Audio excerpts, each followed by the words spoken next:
Volume 3 Chapter 14. Shaziryu shook from the pain of his wounds, but that was not the only reason. Fear. The dainty vampire girl in front of him reeked of blood and death, her finery a stark contrast to the surrounding environment. She walked with confident grace, her head held high. It was minutes before he dared to speak to her. What do I call your master?" Shaziryu asked with trepidation. His arms hung limp at his side and swayed only lightly back and forth, buffeted only by the desperate trudge he still had left in him. "Yours. Soon enough, if you're lucky," the dainty girl answered. "As for me, you may call me Lady Shiltir Bloodfallen." "Ah, yes, Lady Shiltir, then." Shaziryu felt the weight of his wounds finally bearing him down to the ground, driven only by his will to go on. His blood running down his scales carried away his will with it, a little lost in every drop that found its way to the soft ground under his feet. Sorry," he gasped, and went down to his knees with a heavy thud. He had enough strength to see the towering figure and magnificent robes of a masked caster holding a golden staff of entwined snakes in hand. "A god?" Shaziryu gasped, and saw nothing more. "Oh my. Well, I suppose you made it here after all," Shiltir said, looking down at the prone and unconscious body of the dying lizard man and then turning her eyes up to her master. "What do we do with him, my lord? Should I turn him?" she asked and felt faintly green at the idea. His blood does not smell appetizing. Strange how Lena's seemed so succulent. No, I think not," Ainz said when he looked down at the lizard man. A part of him felt overwhelming pity. The wounds he could see were ghastly ones. The backs of his legs had puncture wounds, the tip of his tail was missing and a small segment of what he assumed was bone protruded out of the end. Gashes seeped blood and rendered far more muscle visible than Ainz wanted to see. By normal standards, to go on so long he must have been a terrific warrior. "Lizardmen. I've never seen one." They also weren't in Yggdrasil. "Are they rare here?" Pity or not, his ravenous collector's spirit would have demanded that he save this one, so he pulled out a scroll from his pocket dimension, held it over the lizard man, and used it. "That should take care of his serious wounds, but he isn't waking up." Ainz almost asked why not, and very nearly broke into a sweat. "If I ask something like that?" Shiltir, fortunately, seemed not to notice. "As always, my lord understands everything, healing him while he's exhausted so that when he wakes up to see your miracle, he'll surely recognize you for the god you are." "Right, he's probably exhausted," Ainz realized, and then looked down at Shiltir. "Since we don't know what village he's from, we can't return him. We'll wait a little while until he awakens, and then have him take us to his village." "As you wish, my lord," Shiltir said with an excited, fang-bearing smile. Zariasu's unlooked-for installation as chief left him with an immediate decision. "First, we honor the fallen," he said and knelt down to touch the corpse of Zanbru. "Had we not fought, we might have been like brothers one day." He touched the rapidly cooling face of the fallen and let his scaled fingers trail over the once powerful chest. He stood, fingers shaking whether from the emotion of the moment or the fading pressure of the fight. Zariasu wasn't sure, but when he stood, he found Crush Lulu close at hand. Her hand went to his shoulder while the elder lizardmen of the tribe came, and when Zariasu stepped away, they surrounded their fallen leader and carried his body away. The rest of the tribe went down on one knee. Zariasu recalled the adventurer who helped him long ago and the warning to seize every moment. It's not guaranteed to come twice. He took a deep breath and spoke as authoritatively as he could. "The frogmen are on the move. Something has changed and they've chosen to war against all lizardmankind. They want this lake for themselves and will not share it. They outnumber us considerably, and so if we want to live, we must fight together." "So what do we do?" Zariasu didn't see who spoke from amidst the gathered numbers, but he had an answer for the sea of steady faces. "Send the very old, pregnant, and very young to my brother's tribe along with half the warriors. The rest will come with me to the village of the Small Fang. We'll parley for an alliance, hopefully they will listen." "And if they don't?" The various Dragon Tusk tribal members brandished weapons in silent suggestion. "Then they die alone," Zariasu replied. "We can't afford to waste our strength on one another. Not now. We honor fallen chiefs with a pyre and a day of feasting." "What about the voice of an elder?" began before Zariasu cut them off. "If you have preserving cloth, wrap him and bury him for now. We can come back to honor him according to your customs when we've won." A tribe is not to be thrown away for the chief. Zariasu ordered, and the matter was settled. Get ready fast, pack all the food you have, any tools or weapons you need, there's no more time to spare, he exclaimed, and the sudden rise of his voice snapped them out of their disbelief. They scrambled to carry out his will, leaving Zariasu alone with Crush Lulu for the moment. Do you think we will have enough? She asked. Zariasu didn't answer right away. I don't know. I simply don't know. If your count is right, we may be outnumbered more than 10 or 20 to 1. Large human armies also have reserves, we don't know. Really anything. When I get back, if we have time, we need a prisoner to interrogate. What about the razor tail? Crush asked, her hand tightening around his arm at his uncertain answer. Their heavy armor would be helpful, but they're farther away. Hopefully the small Fang can send a runner and will be believed. That is, if they're even still alive. Zariasu answered. What? Crush answered, her bright eyes glinted, her tail went stiff. The frogmen burned your home, but they haven't reached mine and they didn't chase you. Why? He asked. Crush looked off into the distant horizon. I don't know. I think they sent more than one group out, and I think it went for the razor tail. They're farthest away, and some of the most dangerous. Red Eye is famous for its druids, and Razortail is renowned for its heavy armored fighters. I'm only guessing, but I believe they chose both deliberately. They may recall how we fought one another before and were hoping that we would fall on each other again. That we might ally together may not have occurred to them yet. Zariasu tried to speak with confidence, but like she could feel his doubt through his flesh, she clung all the tighter to him. This might really be the end for us. All our work, all our struggles, all the people who lived and died. And then we'll be gone and nobody will remember us. Not even the ones descended from our killers. Crush whispered the words and her tail lashed behind her until she felt Zariasus's tail still it by wrapping his tail around her own. We'll do our best, that's all we can do, other than hope. If we don't, what's the point? He answered, folding a hand over the one that clasped onto his own. She had no answer, leaving them waiting in silence while the lizardmen of the Dragon Tusk tribe rushed to and fro gathering everything they could. It took less time than he would have expected, perhaps an hour, and the tribe was formed up. The warriors divided themselves into two groups without needing instruction, falling in on either side of the very old and very young in two short lines. Zariasu made his instructions quick. If you see frogmen, avoid them, they will probably outnumber you. My brother's village has a good wall. Tell him what happened here, that I will come back with as many allies as I can. If everything goes well, within a few days, we will have an army of lizardmen, and will make the frogmen regret ever coming to our homes. A great bellow went up, and weapons rose to shake in the air with the roar. Then they began to walk, the warriors with Zariasu left first, waiting only until he mounted the waiting Rorora with the red-eye chief, and then went the ones too old or too young to fight. They split like a river which found a fork, and when they were out of sight of one another, even when he or the others looked back, all Zariasu could do was hope they meet again. Volume 3 Chapter 15. Shajiryu's eyes were slow to open, and when they did, he found himself staring up at a mask and a dainty face with sharp fangs. I'm not dead? He asked. No, but even if you were, it wouldn't matter. Ainz answered, raising the dead isn't difficult if they're strong enough. Shajiryu began to run his hands over his body. His wounds were gone, there was no pain, though looking past them he could tell the sun was beginning to set. I understand, he said. May I know the mighty name of the one who saved my life? Shajiryu asked, as power and authority radiated off the magic caster in the crisp black flowing robes. Everything about him screamed, lordly in Shajiryu's mind. I am Ainzul Gaon, king over Nazarick. And you are? Ainz inquired, holding out a richly gloved hand to indicate that Shajiryu could speak. I am Shajiryu Shasha, chief over the Green Claw tribe, he said as his full awareness returned, then memory rushed back with it, bringing a reminder of the urgency of his and his tribe's situation. He quickly rolled over and lowered his face to the dirt. Please, save my people. Ainz blinked behind the mask. What? He asked without thinking. He needs more.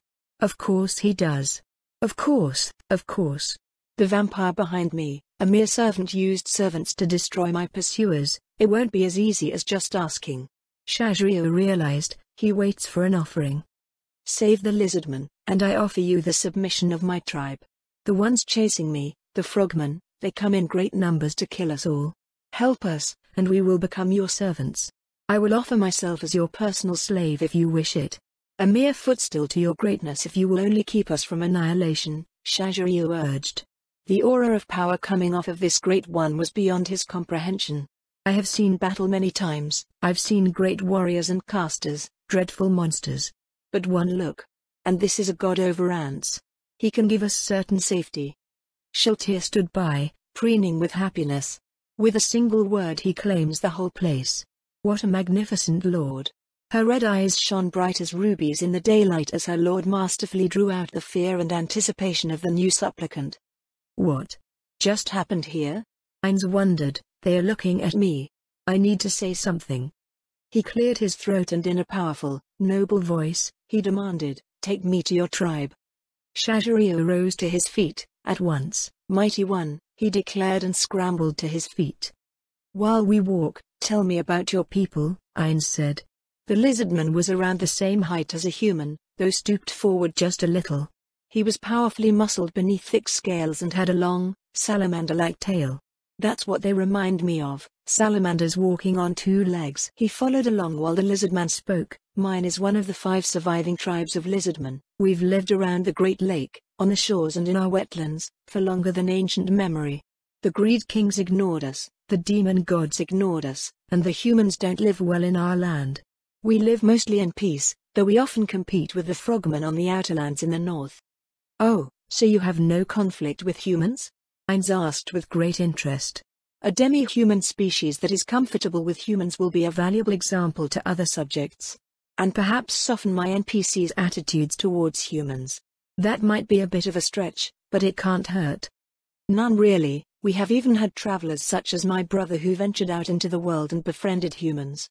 He spoke well of ones who were willing to help him, and of the dwarves in the mountains. He brought back a few pieces of something called runecraft from a smith he met." Shaziryu replied with a note of pride in his voice as he mentioned his brother. "Runecraft?" Ainz asked, rolling the unfamiliar term off his tongue. "A strange art that allows enchanting without ingredients or reagents." Shaziryu replied by way of explanation, and Ainz felt his blood run hot. "Cost-free enchanting?" With resources an ever-present concern, the revelation of a cost-free method of creating magic items seemed impossible to refuse. "I'll visit the dwarves next," he privately promised. But to the matter of his guide, he asked, "Do you know why the frogmen are attacking?" Shaziryu was quiet for several minutes as he thought that over. The shade of the trees covered him in a shifting layer of darkness that went on until the very pitch of night was on them. Finally he answered, "Would you accept a guess from your servant, my lord?" The lizardman asked. "If you think it's a good one," Ainz said congenially as they came into a small clearing surrounded by trees and bushes. "Why don't we stop here for now? We can continue on in a few hours." Shaziryu accepted that request and seemingly by reflex he began to establish a camp. A swelling guilt roiled up in Ainz's gut when he realized what Shaziryu was doing. "Stop," he commanded the lizardman. "My lord?" Shaziryu asked before Ainz pointed to the ground in front of him. "Create fortress." Ainz used the 8th tier spell, and from the ground a small fortification arose, thrusting its conical tip toward the sky like a spear. A wide double door waited to be opened, and several small towers jutted from small wings. The clearing was entirely consumed and some small numbers of trees besides, and Shaziryu stood on, agog at the seeming impossibility. "8th tier magic, child's play, really?" Ainz answered and approached the door. Shiltir walked past the stunned lizardman and smirked back at him. "You were right about one thing, lizardman." She gave him a fangy sweet smile. "He really is a god." The trees crashed down as if the very forces of nature were bowing before the might of his new lord, and the door closed behind them all when Shaziryu finally followed. He found himself in a small room already equipped with a bed, and crashed into it like one of the recently fallen trees. "What more can surprise me than what I have just seen?" he wondered, but as he lay on the shockingly comfortable bed that seemed to just let him sink into it and left him feeling like he was floating on the water, it occurred to him, there is probably more. I will just have to wait and see. It was a pleasant final thought to have before he went to sleep. When Ainz was alone with Shiltir, she immediately asked, "Would my lord like me to warm his bed? Should I strip down here? Is this to be my first time?" Sheltir exclaimed with a rush of joy that lit up her small, eager face. Her hands rushed behind her back to undo the laces that held her black and red dress secured. Would my lord prefer to simply tear my clothes away? What would be best? Tell me so I may please you. I'm finally going to get a leg up on that sucky demoness. Sheltir crowed to herself with joy. I knew having small breasts was not a liability. My pure beauty is beyond that of any one feature. Her thoughts were filled with unutterable happiness, until Ines put a hand out on her head. My Sheltir, my precious, wonderful child. Do you know how much I cherish you? Ines asked, crouching down to then clutch at her shoulders. The tension of his fingers was impossible not to notice, and all of Sheltir's thoughts, even her lustful wants, came to a grinding halt. My lord. You're the one who stayed. We all know you love us. Our creators. Sheltir briefly turned sorrowful. They're leaving. We never understood. Did we fail them, my lord? Why did they go? Were we not enough? Were we flawed in some way? Did they simply not want us anymore? Ines sighed. Sheltir. The realm we came from. You know it was not a part of Yggdrasil, don't you? She gave a little nod as Ines went and sat down on a nearby bed wide enough for four and befitting a true royal, with rich dark sheets and a thick red blanket over top with two long pillows at the head. Sheltir, sit on my lap, Ines said, and held his arms out to her. She was so small, so little, that she was more than she seemed, he knew, but he couldn't help himself. All he saw was Peroncino's daughter. She obeyed and came to him, her brief sorrow not entirely gone, but subdued as he put his hands around her waist and put her sideways on his lap. She weighed almost nothing, really. No more than if she'd been a normal human child. The world we came from, the other realm. Yggdrasil was a respite from that. We had much to do in that place. Ines struggled to find words that he himself could accept and offer them to her in turn, and he had little luck. It was those things, those needs in that other place that took your creators from you. I myself thought I'd lose you in the end, when Yggdrasil was ending. That was why I stayed, because that whole world meant so much to me, as did all of you. I could not let it all go alone. Each of your creators, each of my friends, had other concerns at one point or another, and whether they wanted to or not, they had to do what they did. Ines answered her in part, and pulled her closer, into his robes. There was never anything inadequate about any of you. You are what we made you to be, and that will never not be enough. Ines said that with an avowed conviction that left no room for doubt. Sheltir hung her head in a tiny nod of acknowledgement, her lust forgotten. Instead it was replaced with a sense of relief. Can I stay like this a little while, my lord? For as long as you want, Sheltir. For as long as you want. Ines replied. I'll tell her later. Ines promised himself, but there remained the nagging doubt. Could he? Volume 3 Chapter 16. He's fallen asleep. Sheltir realized with dismay. It's true. I knew it. I heard a heartbeat. If he has a heart, he has flesh. If he has flesh. Sheltir wiggled a little on his lap. The robe and the magic did nothing to hide the erection. So he's got one. Sheltir realized with a bright red glow to her eyes. Of course the question came to mind, can I actually produce an heir? The possibility that she couldn't as an undead, it haunted her. The still heart within her breast could at least quake in anxiety that she might fail to do what a queen of Nazarick should, and produce the fruit of their master's glory. As if to compensate for the trembling heart, she pressed her ear to his chest to listen to the slow rhythm beneath. Bar bump, bar bump, bar bump, bar bump, over and over at a constant pace his heart continued, his breathing slow and steady, undetectable through his mask. It disguised so much of him that, if she weren't where she was at just this moment, she never could have guessed. She inhaled his scent. Human. So human. But humans are inferior. Why would he do this? Sheltir pursed her lips as she sat there against the slumped-over king of Nazarick. He knows I am a vampire. I feed on humans. Their prey. Toys. Like that nice tail I want to put on Lena's as a reward for what I'm sure will be her very hard work. Sheltir ran her hands over his chest and up to his neck. She touched him there, and found flesh beneath. Does he want me to eat? Does he want this? Is that why he chose me? Is that why we're alone here? Sheltir asked herself, and it seemed at least possible. The idea, it was bliss. Even that demon whore can't possibly know him the way I could. Sheltir told herself and closed her eyes. She raised her head up, slumped forward as he was. Her fangs came out. His vein, so rich, so beautiful. Shiltir stopped. No. If he wanted me to, he would have commanded it. How long has he been awake? He's been pretending to be undead for weeks now at least. She slipped down from his lap, "I'm the worst of his servants," she told herself, and moved to one side of his body. With the level 100 strength at her command, it was easy to brace him and slowly lower him into his bed. His body sank into the mattress, it cushioned him like a cloud. Shiltir then gently tugged the blanket back from beneath him and pulled it over his body. Her eyes lingered on his mask. There is a face beneath there, vibrant, alive, and it is his. All I have to do is remove it, and I will know what he looks like. Her dainty hands moved of their own accord until they were almost to it. She was leaning over her sleeping master, the one who stayed, and the loathing for herself she felt mere moments ago, returned in force. It's for him to decide. Not me, she whispered without a breath and without a sound, and took her hands away. Her heart wanted to tear itself in two with such despicable self-hatred that offering to end her life if he wished, seemed the only sufficient atonement. But that would have required at least waking him up. I don't want to wake him, she thought, and instead reached behind herself and began to undo the laces of her dress.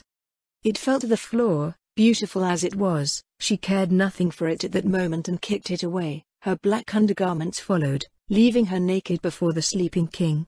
If only you opened your eyes now, Shiltir thought, for what I even thought, let alone almost did. At least I can offer this, she thought, and floating up, she hovered over him, her hair tumbling free and nearly caressing his red and white mask. She began to descend. Floating downward as gently as a snowflake on a still winter morning, she reached the bed and slipped her feet between the blanket. The mattress sank under her slight weight and she let the slope roll her forward so that she slept against the body of her lord. Her red eyes closed, and her soft, slender pale arm went over the top of her master's chest. She snuggled in close and a sigh of contentment and supreme happiness swept over her, tearing apart the earlier shame and loathing like it had been a mere sandcastle before a rising tide. In that way, Shiltir finally slept. Hecate ribbited with pleasure as she and her tribe made their way across the lake. Interrogating the survivors and hunting the fleeing took time, precious time. But it didn't matter. With our numbers we should have no trouble at all. There won't be a lizard man left to walk free when we are done, she thought with glee as the distant village appeared as a dot on the horizon. The razor tail uses heavy armor. They will be dangerous. But with this many. Hecate swam through the cool waters of the lake. The sun warmed her slightly exposed back. Everything was right with the world. The village was growing ever closer, closer, and closer. With every kick of her legs, and so it was for the rest of them. The gentle sloshing of the water, the buzzing of insects which her tribe occasionally darted out a tongue to snatch at, this was designed for us, the true gift of the gods where we and we alone should live. The lizardmen are mere brutes, interlopers wanting to take what's ours. They let us fight the Empire, they let us die and offer us nothing but the points of their weapons. Now though? Now we have our brethren back, all will be well, everything will be as it should be. Hecate continued to put herself into an ever greater frenzy, her desire for revenge and retribution for everything the lizardmen did, and everything they didn't do. She began to turn away from the village, only a little, but a little change of direction was magnified over distance. Small tendrils of smoke rose up from various spots within the village. Savages. Absolute savages. Using fire as so disgusting. She darted her tongue out and snatched a bird in flight. It was yanked into her mouth and disappeared whole down into her gullet. Whatever fight it had in it vanished a few moments later after only a few little railings in her guts. They reached the shore as the sun was beginning to set, but didn't leave the waters. Pathetic lizardmen call the lake their home, but they're stuck to the shores or in small boats, but we can live in all of it. Hecate's body remained hidden beneath the waters, well out of reach or sight, waiting. The fires continued to rise from a few huts. A few huts. Something is wrong. Something is very wrong. Hecate poked her eyes above the water as the darkness continued to threaten to overwhelm the landscape and turn the blue waters to black. Little ripples of water went back and forth against her body, a constant cycle that she'd known since the time of her hatching in the murky northern waters. For all her life, it was comfort, but now she didn't feel comfort at all. A chill went up her back. The same pillars of smoke just kept rising. There should be more of those. But there are only a few, the same exact few. Hecate blew bubbles in the water, and the rest of her people knew what to do when they caught the sound. Dark enough anyway. They swam the distance they had to, rose up to the shore, and when they were ready, Hecate opened her mouth. No watchers? She asked herself. First rank only, she said, take the walls. The frogmen began at a jog, their rapid wide-legged gait ate up the soft ground until they were ready, and then they charged with the mightiest cry the first rank of 12 could muster, and with their powerful legs they jumped the full height of the wall and over to the other side. Hecate waited. There's nobody here but one old lizard man. He says he's got a message for you. Hecate's lips tightened, her broad mouth was still. Open the gate. Her army followed. They were right, the whole village stank, though what it was familiar. It was so overpowering it was hard to tell. The other lizardman village was cleaner than this. These stink. The gate opened and her force was about to follow her in when she held her arms out at her sides. No. Wait here, she said and pointed to the 12. I'm not unguarded, and it's just one old one. The frogmen that ventured over the wall leveled their spears in a tight circle around the old lizardman's neck. One motion and he was as good as dead. The lizardman seemed to know this and held his hands aloft to show he was unarmed. Hecate towered over him like a tree. You are bigger than I thought you'd be, the wizened old lizardman said, and coughed several times in rapid succession. You have a message for me? Did your tribe flee into the forest? Are they hoping to beg a truce?